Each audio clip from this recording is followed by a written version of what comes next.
Well, good evening, everybody. Welcome back. We have Mary Ann from God knows where, India, on the phone in the center of the room. Is anybody else there besides Mary Ann yet? Are you there, Mary Ann? I am. Oh, good. Oh, good. Hi. Hi, Mary Ann. Hi. Hey, gorgeous. Hi, you guys. Good morning. Is it Tuesday morning or Monday morning there? Tuesday morning. Ah, got to jump on us. Again, yeah. Well, we spent the last couple of weeks. Yeah, if you want to ask a question at any point, Mary Ann, if you hit one of your number keys like that, I hear it, and then I'll know that you wanted to say something, okay? Sounds good, thank you. Yeah, because I can't see you when you raise your hand. Not yet.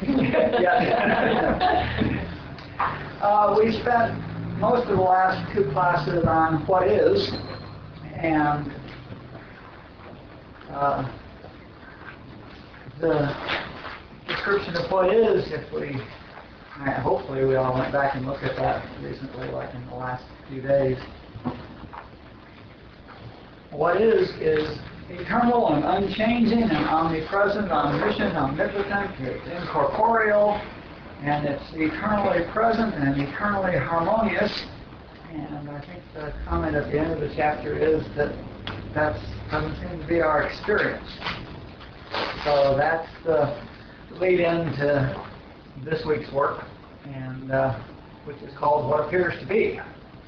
What we're seeing. We're getting practical now, and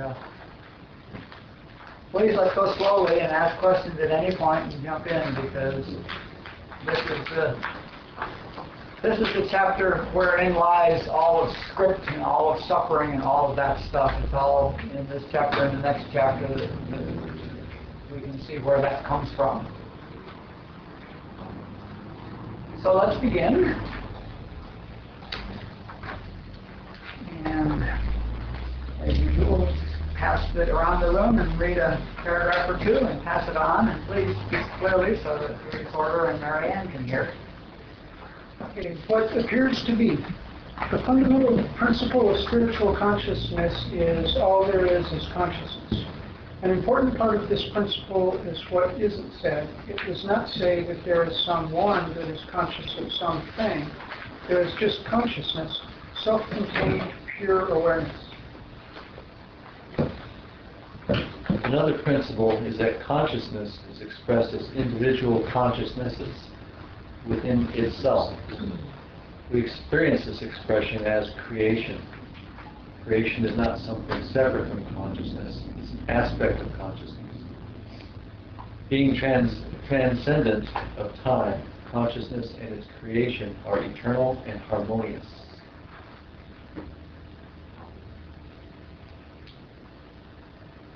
For creation to be experienced, time and space are required. Mind is a word we use to point to the aspect of consciousness which forms the content of consciousness in time and space. One of Joel's students went within and asked, "What is mind?" The answer she heard was, "You're looking at it. What we call space is mind. The space between everything is mind. Space between stars and planets is mind. The space between atoms and between subatomic particles is mind. The substratum of what we call the universe, which we think of as space or vacuum, is mind."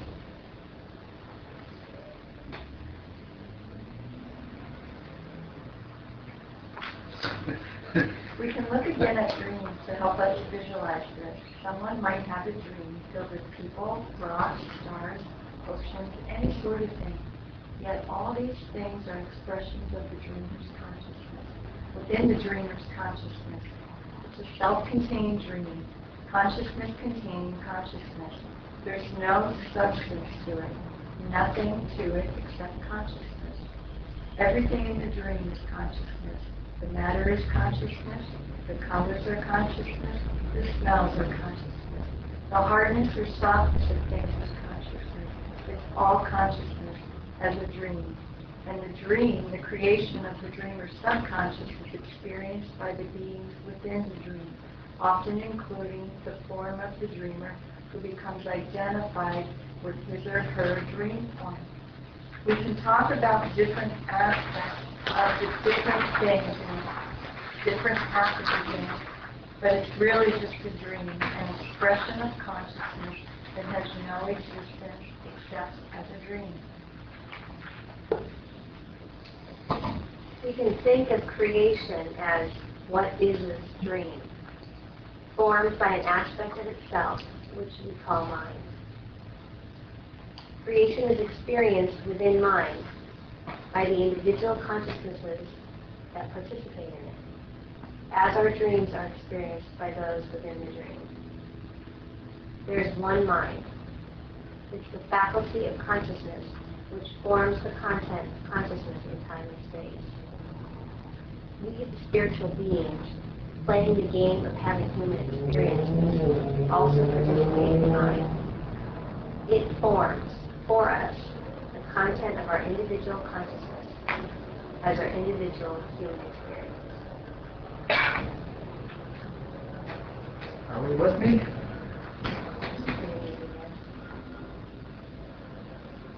Okay.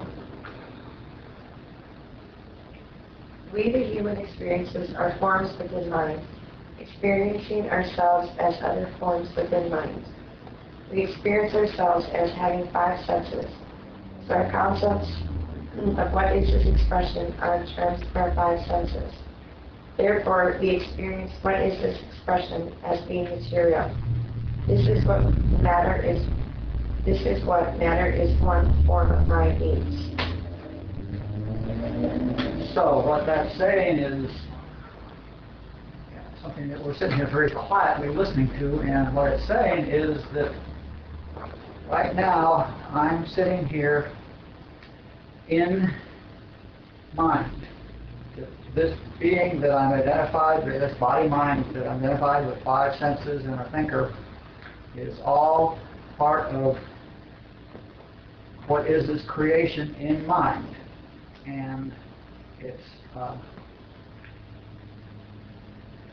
all truly spirit, whatever spirit means, truly consciousness. It's made out of consciousness because that's the only subject there is. And the parallel is that if I have a dream tonight and I'm in my dream, I could dream that I'm in a class with all you people talking about consciousness.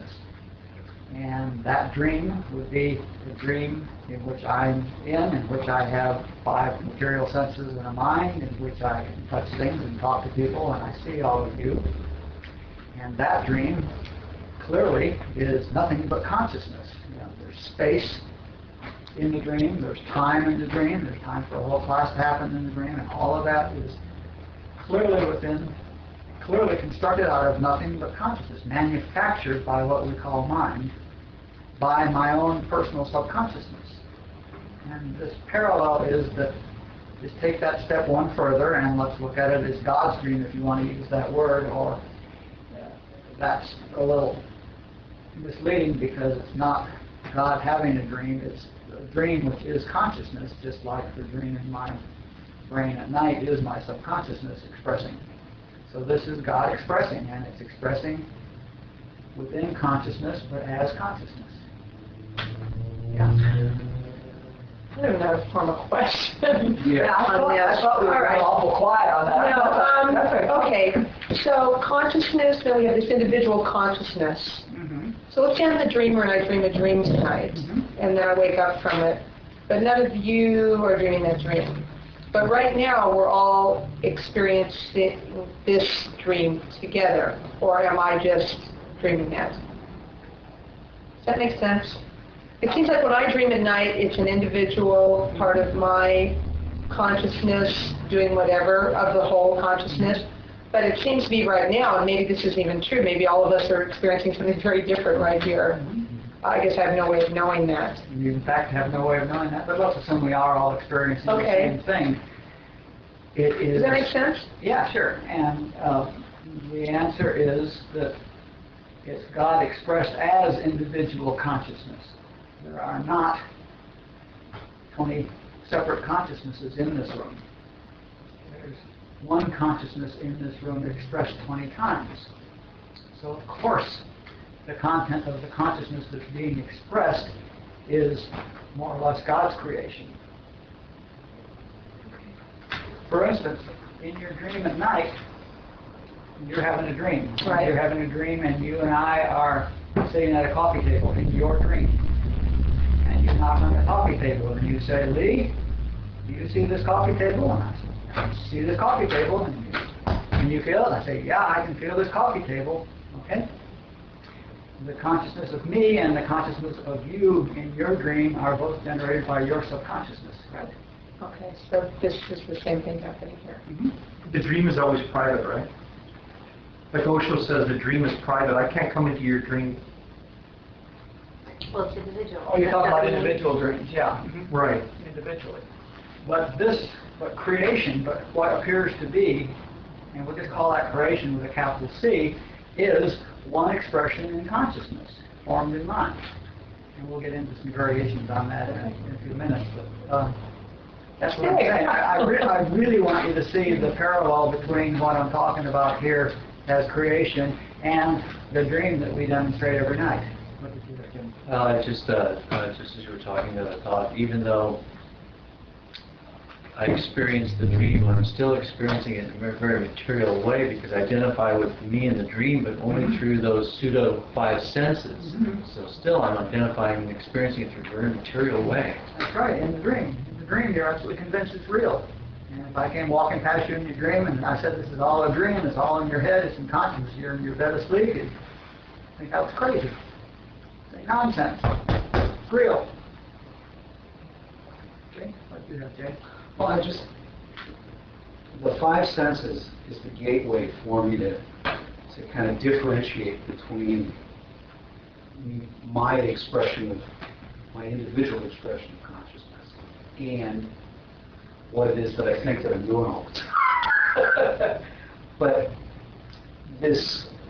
where I'm not getting stuck, but I just need to clarify it a bit, is mind being what it is that I am made of, what we all are made of, and that mind is an expression, is the expression of the consciousness of creation. Well, yeah, the way I'm using mind is that mind is the instrument that forms the expressions of creation. There's a consciousness that has content and it gets formed or expressed in time and space by mind. And of course, it's nonsense to talk about these as separate things when we have to talk about them as separate things if we're going to talk about them at all. Right. Mind is not this bubble that God blew up in order to have this expression. The fact is that consciousness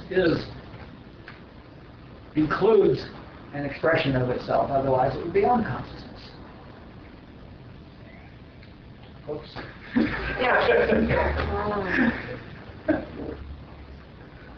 And they'll get into something being conscious of something, but nonetheless. Right. I'll just have the Kool-Aid. Okay, so we don't need to plumb the bottoms of this, but I want to make sure we're all on the same page. You know what we're saying here, okay? All right, let's proceed then. Next. Please. The nature of creation is unconditioned. The nature of anything is the nature of that from which it is made. The nature of a clay pot is the nature of clay. The nature of a wooden desk is wood. The nature of a wooden bowl is wood.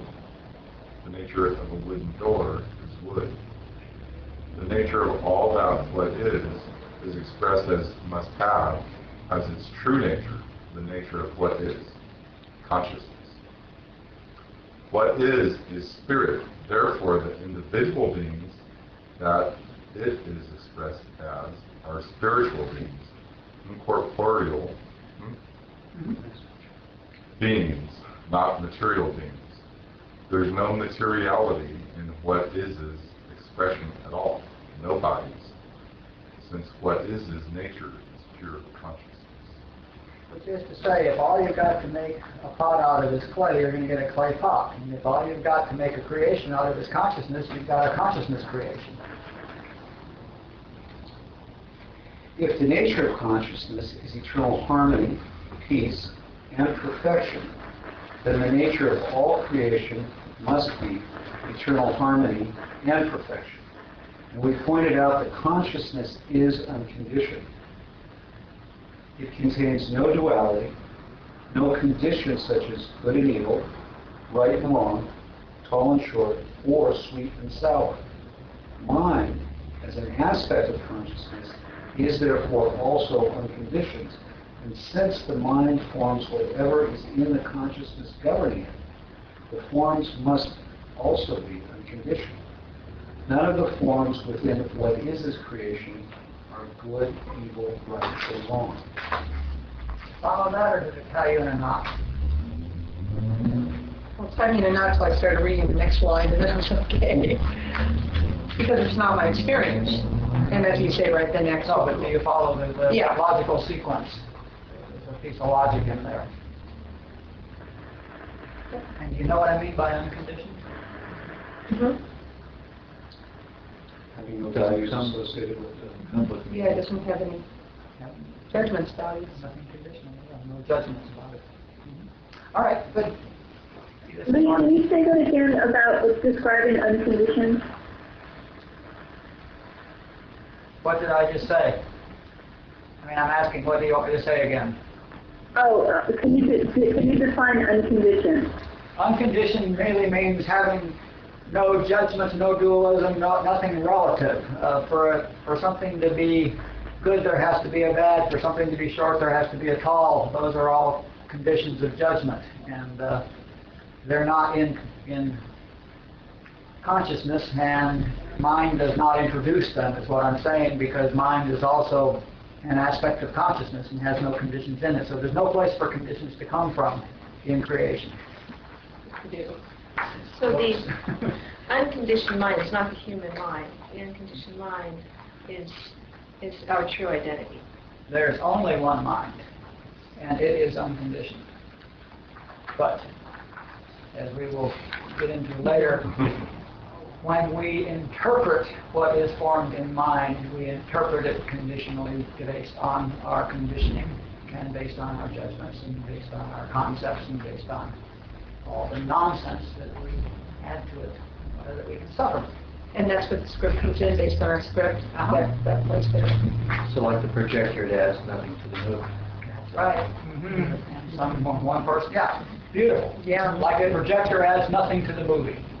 And yet one person is laughing and the next person is crying at the same scene in the movie, right? I like that one. Thank you.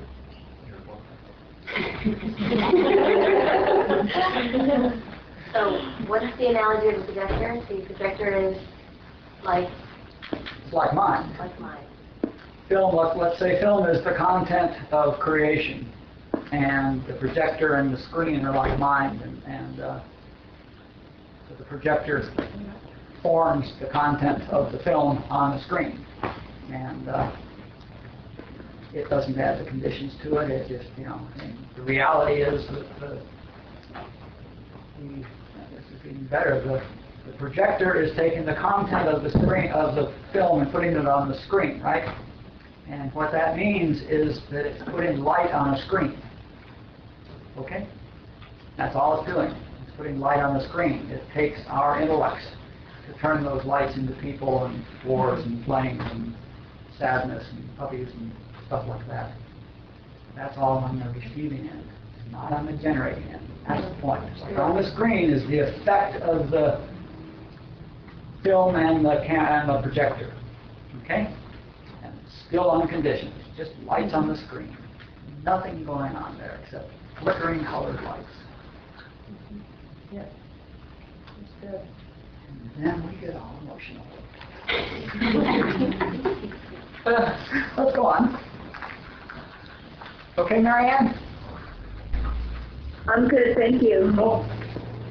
This may not be our experience all this time, but it is a truth that must be at this time. Yeah, at this time.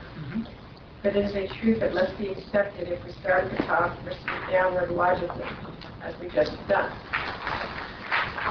It was revealed to Barbara that one of the laws of creation is everything everything is born in its most rudimentary form, asleep.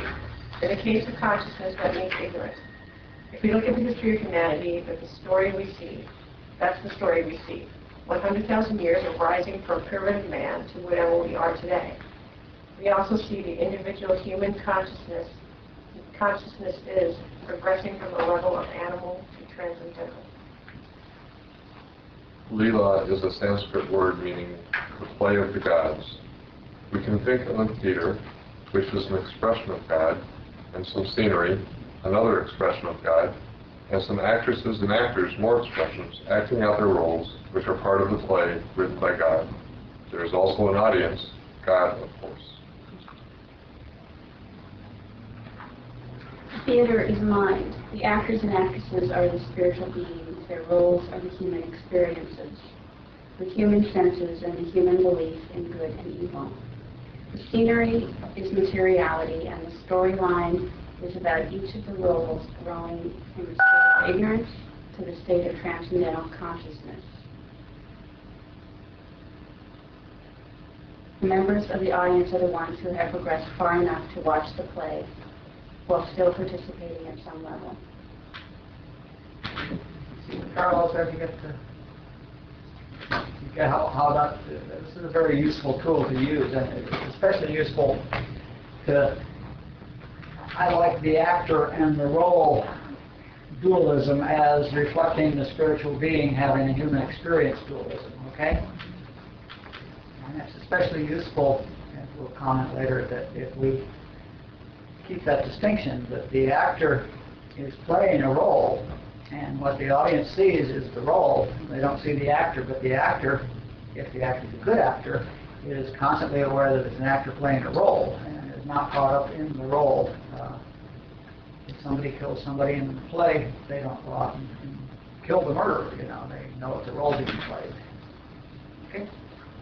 Yeah. So the paragraph above says there's also an audience, God, of course. And then the last sentence in the paragraph we just said says the members of the audience are the ones who have progressed far enough to watch the play while still participating at some level.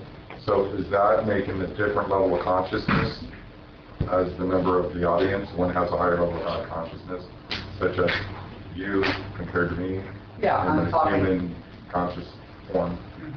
Yeah, the parallel really breaks down there, because really there isn't an audience around here as much as there are in reality. In the Leelaa, there are actors playing roles who have forgotten that they're actors, okay? And there are the occasional ones who have advanced further, who remember that they're actors. Okay. Can you remember you're an actor but just act really well? You asking me personally, or are you talking about in a play?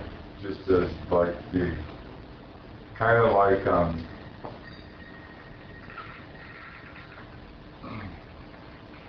I'm crazy, okay, I'm clear on that. But Your role is crazy? no, I'm just in human consciousness. Your part of playing is crazy. Right. Is what you're saying. Right. And so so there's other people, because I know people that are just really clear. And but they're not even aware of how clear they are. Different roles. And maybe the clear ones remember that they're actors. Maybe the clear ones play such a really clear role because they remember that they're actors. And maybe their role is a clear role, and then they don't remember that they're actors. You don't know by what they're doing. Similarly, a person could be, Jesus was pretty clear and took a hook to the money changers in the temple courtyard. So clearly a person who remembers that he's the actor can do a very good job of acting the part of a irate person with a whip clearing the money changers out. So you can't tell by watching the role being played necessarily whether the actor is aware that has lost its identity or is identifying with the role. as you develop spiritual discernment, you will know that. You can tell whether the person is aware of the fact that they're playing the role or not, but not through your five senses and your mind. Okay. Who's next? Mind is a lot like a mirror. Did we do it as a useful tool? No, we did that. Did we? No, I don't think we did. I didn't read that one. It's a useful Oh, paragraph. Some of us didn't read it. Some of us did. See, there's a different screen. There's a lot of common reality. Some of us heard that, others didn't. For those of us who didn't hear it. It's a useful tool to think of this experience as a play. This is not you and me. It's the role I'm playing right now, and that's a role you're acting out. We're all performing our roles in the Leelaa. My role is expressing this particular level of consciousness, and yours that level. And you are obviously the very best there is at playing your role. The play is about our individual consciousness going from ignorance to transcendence. Each scene is about our experience as mind forms the content of our current state of consciousness with us.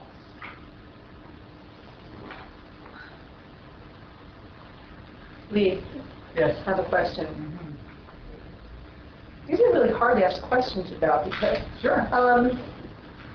So if it's all consciousness, or it's all God, or it's all one, why do I need to go through different current states of consciousness? Why is that a necessary thing? Well, nobody has ever answered that. So I know, but can't you?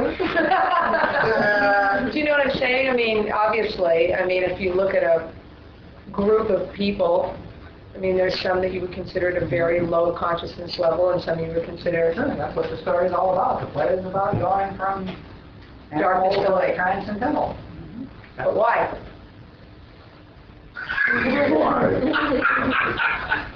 Why bother? If we're already there, if we're really, if we're consciousness, we're there. We just don't know it. But, and there's no answer. Joel couldn't answer that, but there are thoughts that we can think about it. If we accept the fact that the storyline we're seeing in this Leelaa is a reflection of the nature of God, especially with respect to the things that we can't vary, like tides and gravity and stuff like that, then we need to conclude also that one of the things that is part of the nature of God is being born asleep and moving on to transcendent, even though God was always absolutely transcendent and is the consciousness, the absolute consciousness, but God is not a conscious being. God is just the consciousness, okay? And the consciousness apparently contains all levels of consciousness, from granite to transcendent being, and also from human being acting like an ape to human being acting like a guru. So that's one way of looking at it that perhaps gives us a glimpse into it. It's a possible explanation. I have no idea if it's realistic or not. And the other answer is Robert's answer. When asked, well, how come that happened? How come we're doing this? And Robert says, it didn't.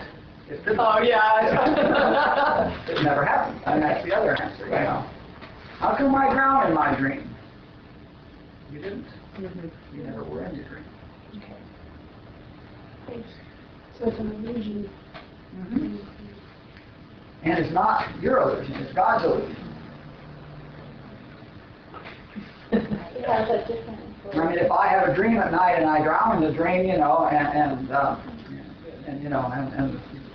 the me in the dream is screaming, how come I'm drowning in this dream, and the fact is, and that one doesn't exist, right? And here I am, how come God's making me go through this, and the one that thinks it's being made go through it isn't that, is the dream is the effect, not a cause.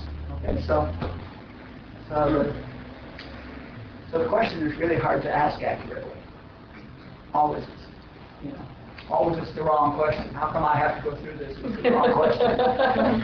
You don't. The one that has to go through it isn't. Thank you. So is it the same question to say, why is there individual expression? Or why is there uniqueness, as we were talking about today? Yeah. Because the nature of creation, of what is, seems to be infinite. Infinitely varied and infinitely creative and infinitely everything. You know, the nature of what is incredibly infinite. I mean, if we look at consider the leaf and consider the needles on a pine tree, and consider the number of pine trees and the number of needles there are, and every needle is different. Okay, now there's an expression of amazing infinity and multiplication. Okay, and not to mention that there's oak trees and cactuses. Okay, so the nature of what is seems to be incredibly infinite, and complex, and expressive. You know, it's an awesome expression. You know, and it apparently includes ignorance and transcendence. It's infinitely expressive in that way too. So it's all inclusive. Yeah. But we don't say like, why are there so many different kinds of butterflies? And why are there, like, we don't say that. We say, because that seems to be an infinite expression that we like. that we like it. Yeah. The other problem with warm puppy dogs, it's rattlesnakes. Someone said, you always go somewhere to stir shit up, and I go, no, I go everywhere stirring shit up. This is just recently. And I'm clear on my role in that. Just like I'm like in bouncer mode all the time, and I can't help that. I mean, it's not like I go, okay, I'm going to put myself in the shell, and then I'm going to protect the weak. So a lot of times when I'm in that mode, it's out of love. And it's not seen that way to other expressions of people, to other people in the play. Or, you know, maybe it is, I don't know. So, like, those are different expressions and different interpretations of what is happening in that moment. So, when you're saying what the question is, and I'm getting back to, can you be clear in your role? Because, see, when I try to, like, be someone else than who I am, I get really depressed. But when I'm being who I am, then it doesn't bug me. So I'm just going to keep doing it. So that was kind of what I was saying. Fine. Mind is a lot like a mirror. A mirror instantaneously reflects exactly what is in front of it. Similarly, our concepts, the content of our consciousness, are reflected immediately and precisely by our mind.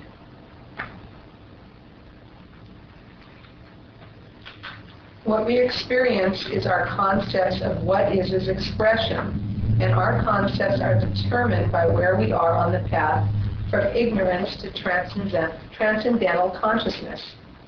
To the extent that we are associated with human consciousness, the belief in a multitude of powers that produce good and evil, health and disease, that association determines our concepts, and we experience those concepts formed in mind.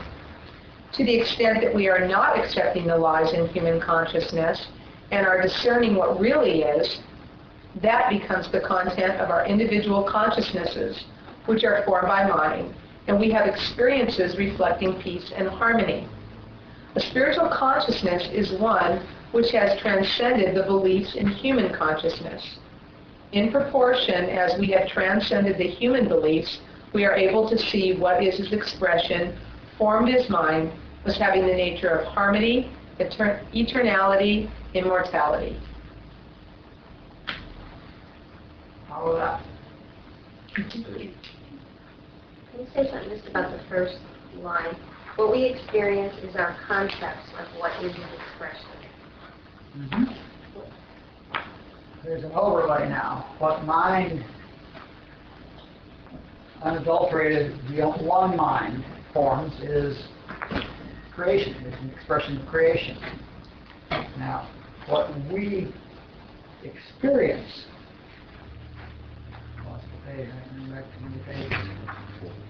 What we experience has another level of indirection on it, because we're seeing our concepts of God's expression. We're not seeing first of all, we're not seeing the incorporeal spiritual experience, we're seeing the material expression, because our concept as spirits, as human expressions, are seeing things materially.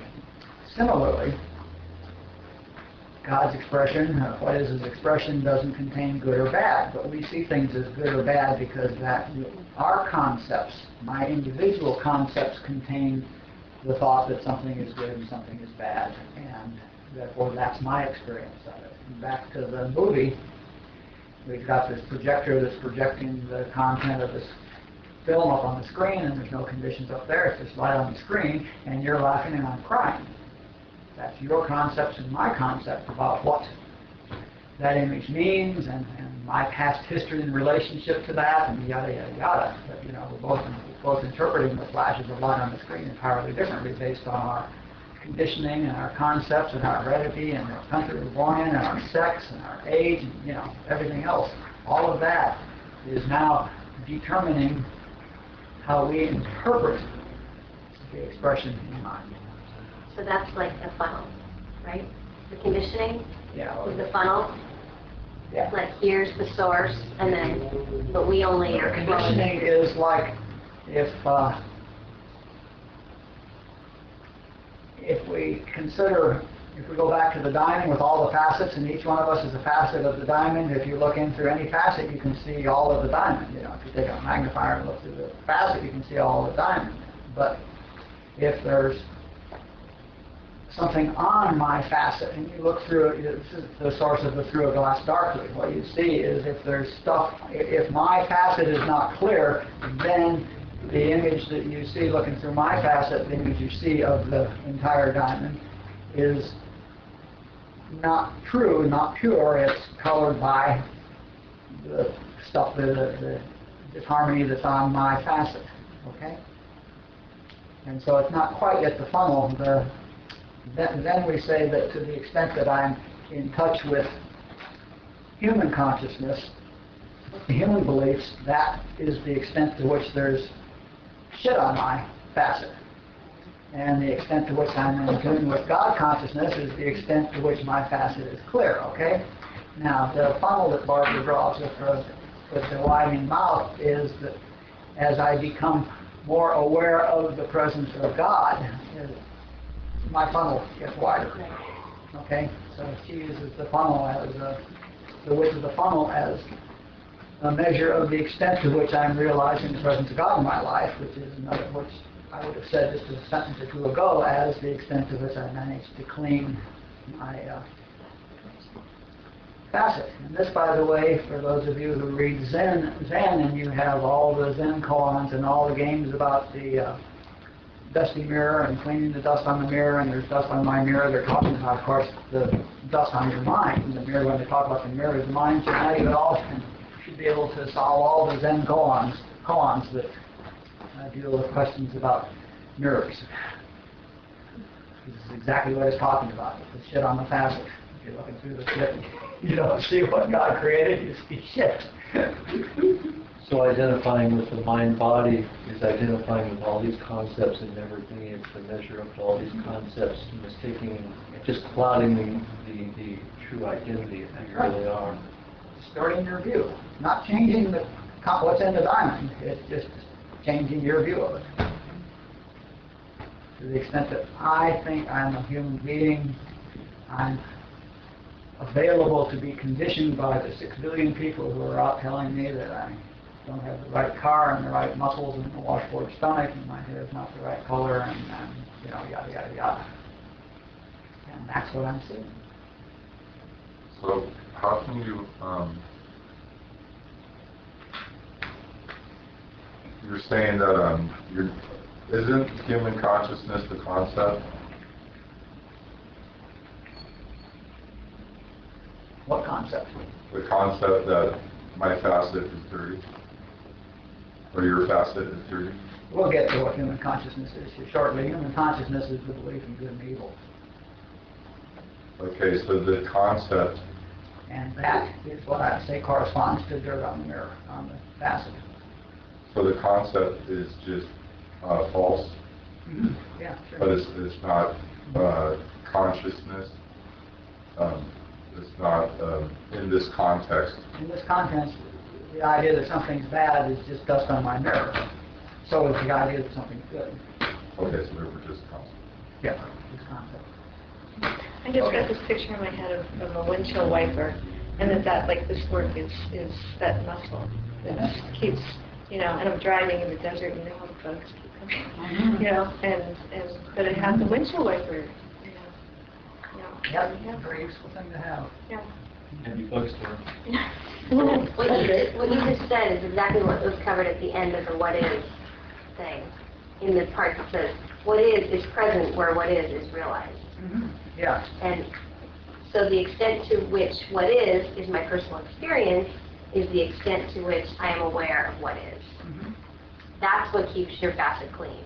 Yes. If you're fully aware Right. of what is. Because the dirt on your facet is the concept in human consciousness. Right. Yes, good.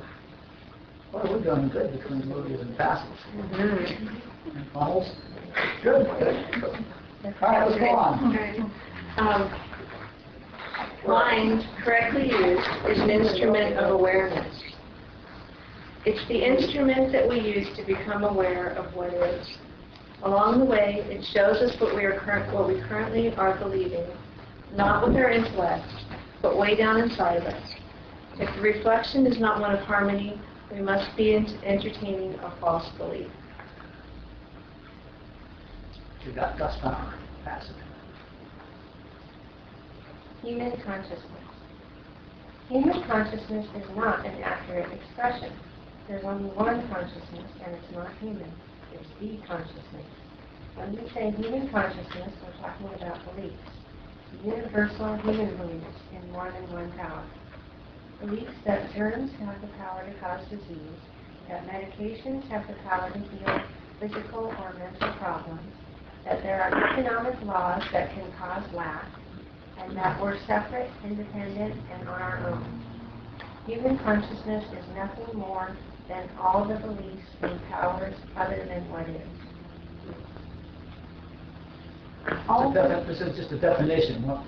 It's a definition of human consciousness. I'm telling you how we're going to use the word human consciousness in here. The point is that there is no such thing as human consciousness, and God consciousness is just consciousness. But when we talk about human consciousness, and we do that because Joel and everybody talks about human consciousness, it really just means the shared beliefs in consciousness that are shared by the human experiences rather than the spiritual beings. Go ahead. I don't know if we're going to go into this, but there's a concept and there's a belief. The last paragraph is concept, this paragraph is belief. So what's the difference? I'm not next. Okay. Intentionally trying to use them differently. Yeah. Go ahead. All of these powers have the potential to be used for good or evil, or being used to create harmony or discord. Electricity brings light and can be used for executions. Medicines can cure or kill. When we get into mental powers, there's good kahunas and bad kahunas, while white brotherhoods and black brotherhoods. As soon as there's more than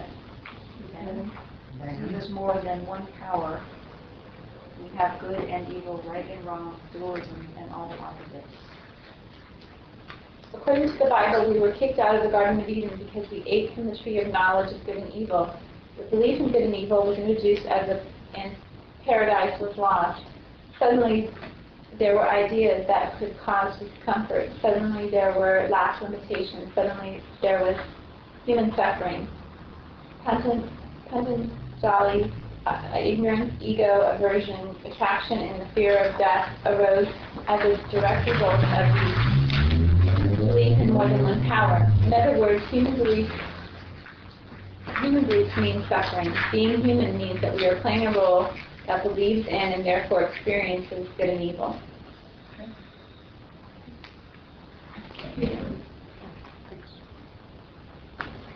That is so elegant. Yeah. It really is. Human consciousness, the belief in more than one power, is not an entity. It has no being, no center. It's just the beliefs themselves being projected and received within mind by individual human consciousnesses. It's as if each of us had a radio receiver and transmitter built into us, and they're always turned on. To the extent that we're immersed in the human experience, we're tuned into the human consciousness wavelength, and what is being broadcast is all the human beliefs. We receive the broadcast, respond to the part that is consistent with our current level of human consciousness, believe it, and rebroadcast it. We not only rebroadcast it, we also manifest it in mind, since it has become part of our beliefs. The beliefs mind is forming for us. Okay, question. I have this common experience where somebody's saying something that's not my reality. And I frequently say, that's not my reality, which, sometimes goes over weller than others. And suddenly today, I got this idea that, because we were talking about non-reaction, like you know where you are spiritually when you're not reacting to things. And since I had a script event in front of my entire family last night, I was just thinking about having this, I want to have this temptation, an awareness of a temptation to react. And when I have an awareness of a temptation to have a reaction, I then know that I'm not aware of what is. Because otherwise there would not be a temptation to react. And to the degree that I become aware that I'm not being aware of what is, I can become aware of what is, and the temptation to react will go away. Bingo. In which case, I would never say, that's not my reality. Well, I don't know. I would never say it with any emotion. I wouldn't feel, because it's the kid that wants to correct someone. I was going to say, you wouldn't need to share the fact that it wasn't your reality. Yes. Is the problem. Yeah. And often when I say that's not my reality, if I'm in emotion about it... What you mean is it shouldn't be your reality. Yeah. You stupid thing, you.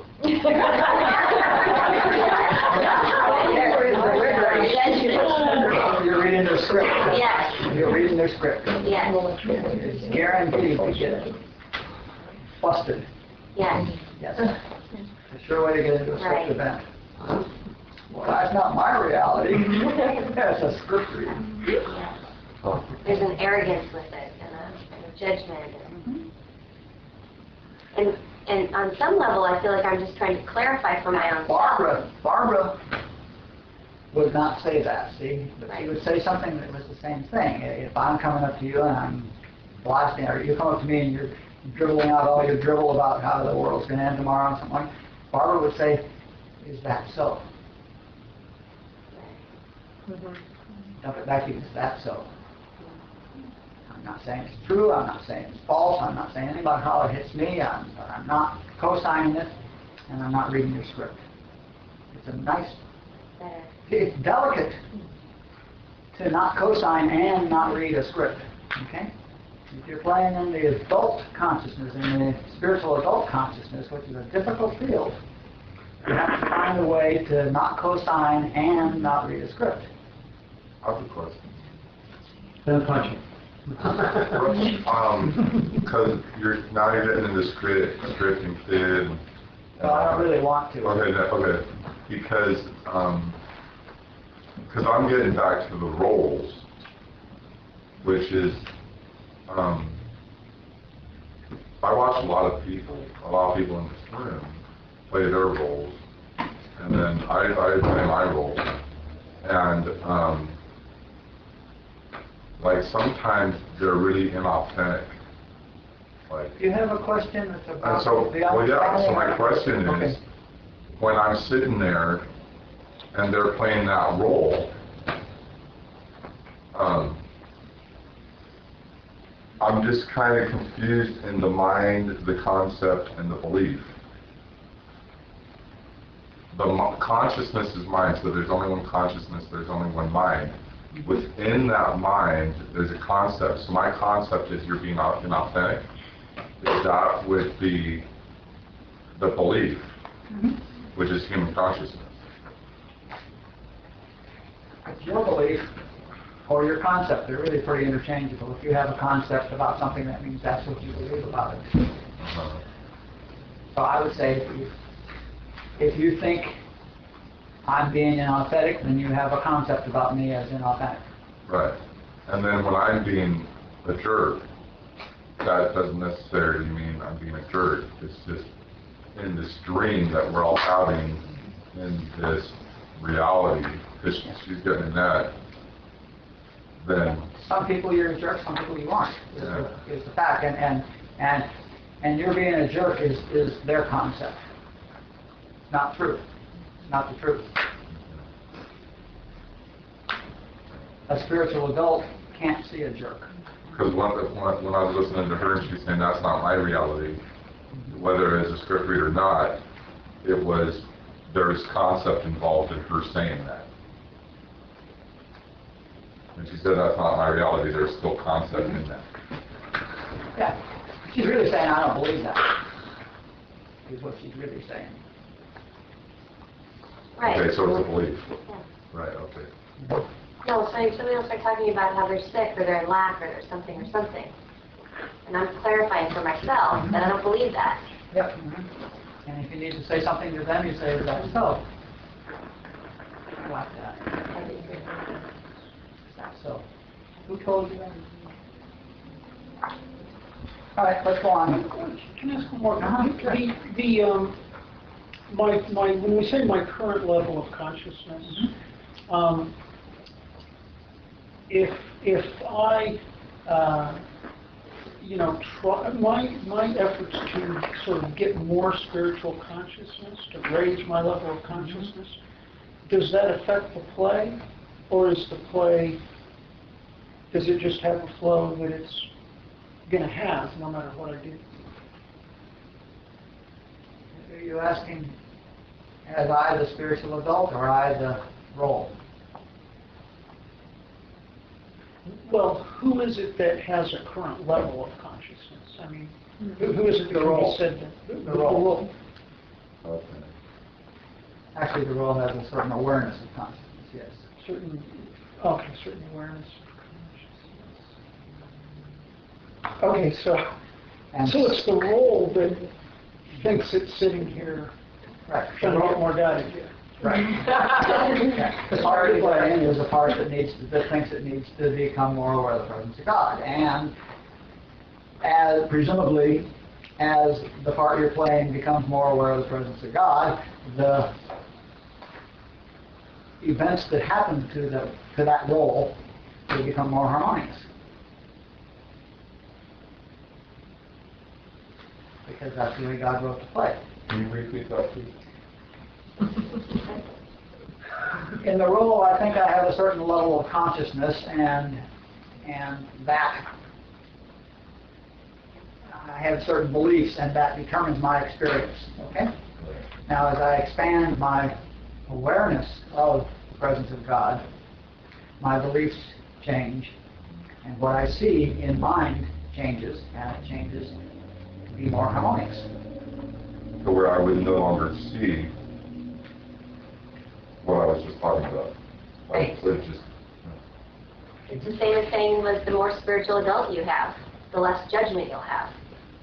Because you're not thinking someone's and the people and the actors who are no longer consistent with your level of consciousness will disappear right off the stage. Right.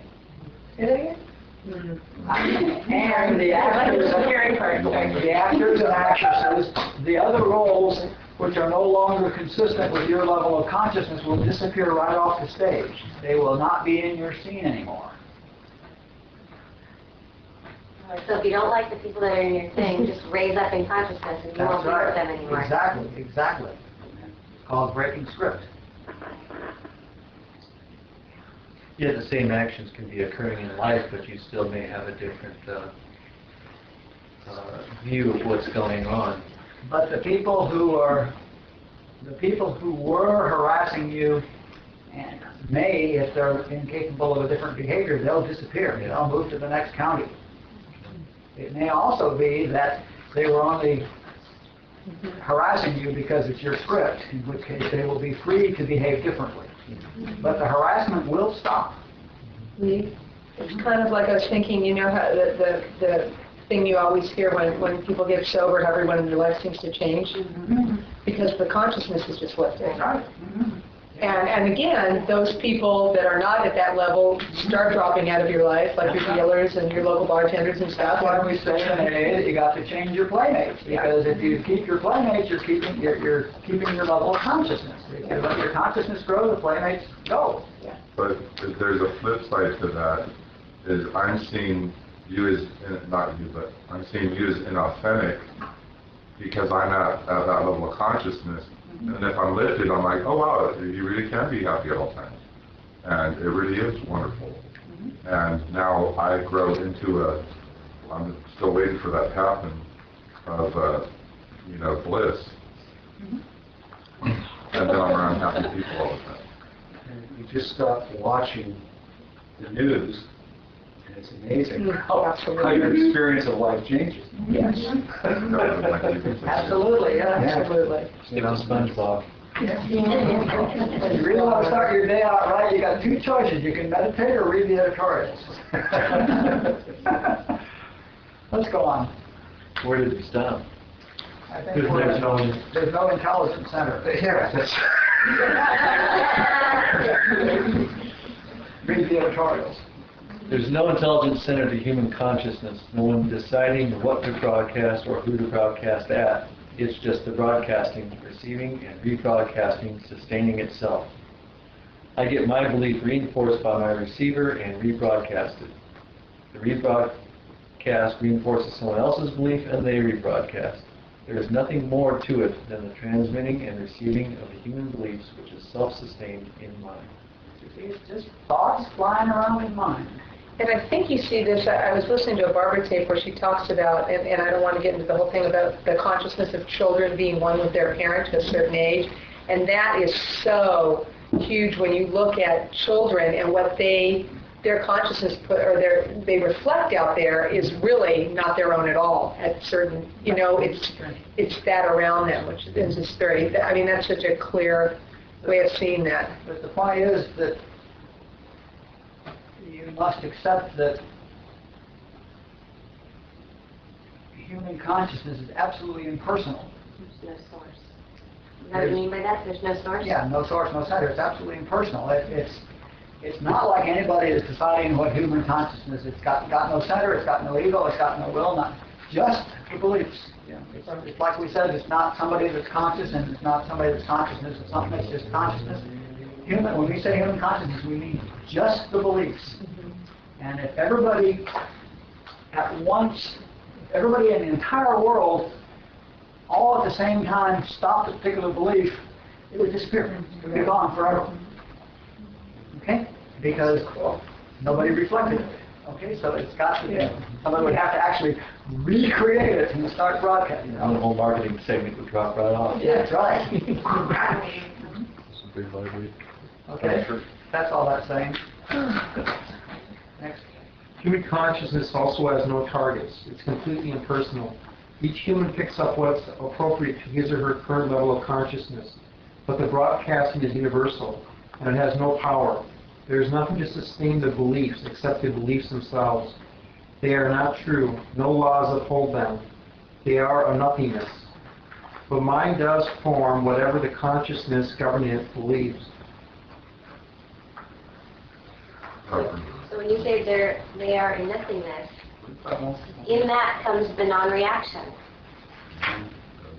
The belief that it's a somethingness that causes any type of reaction. Sure, if you get it.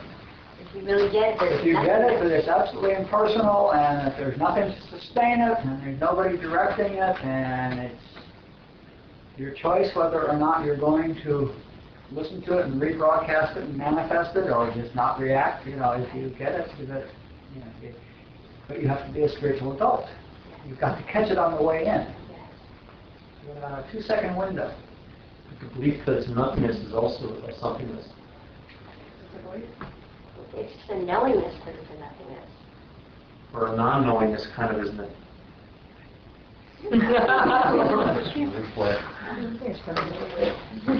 Can you explain that last sentence, please? Which one? The one we just read about the mind is form, whatever the consciousness governing it or the use. Just exactly what it says. Mind forms whatever the consciousness governing beliefs. So that's just our picturing the content of our consciousness. Yes.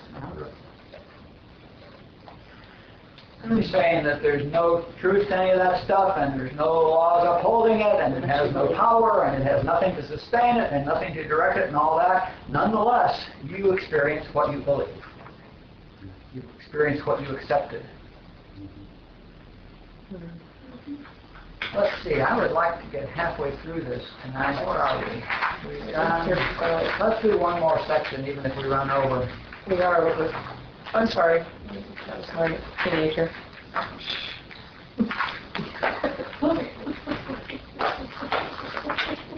Yeah. What do you want to do? You want to go on, or you want to pick up next week? Pick it next week, if we could. Yeah, let's do. No? Because the next section's, Yeah, it's a big one, isn't it? Yeah. it's just, it's, Oh, it goes on. Yeah, Yes. yeah. Oh, wait, there's more.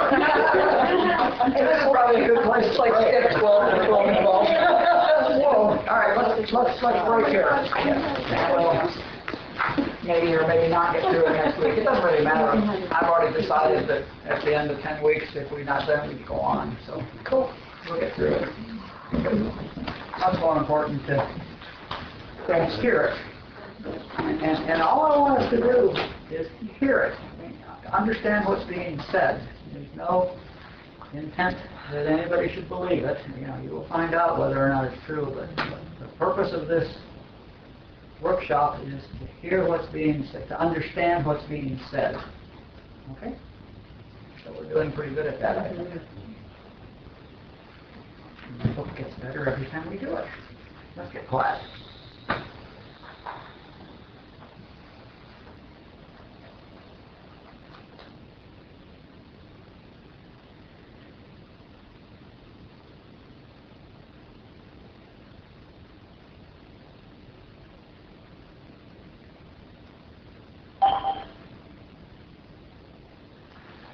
Okay, thanks for coming. I love you all. Bye, Mary Ann. Hang around for a while. Love you too, Mary Ann. So glad you're like Thanks so much. I guys love you. Oh, love you. Me too. Have fun. See you next Monday. how's India? Just go down to the central office.